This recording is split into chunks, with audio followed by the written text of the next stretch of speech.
Hello guys, how's it going? Today we will look at the isprintable method in Python. Now the isprintable method returns true if all the characters are printable and it will return false otherwise. Now example of a printable character can be a letter, a symbol, digit, punctuation or a space. Okay, so this is how the syntax looks like. The method takes no parameters and it will return a boolean value. More specifically, it will return true if all the characters in the string are considered printable or the string is empty, and it will return false otherwise. Okay, so let's look at some printable characters first. So let's run this. As I said earlier, the white space, or sorry, the empty string. Yes, I said it here. The empty string is considered as a printable characters. Now this should apply for space as well. And let's try some numbers.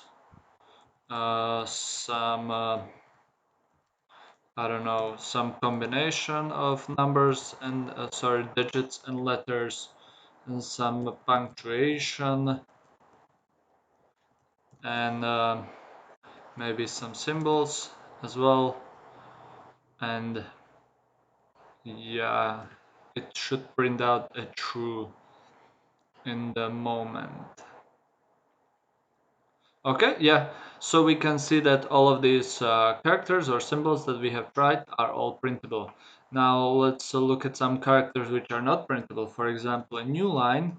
New line is not a printable character because we can't really print it. Now similarly, let's try something different,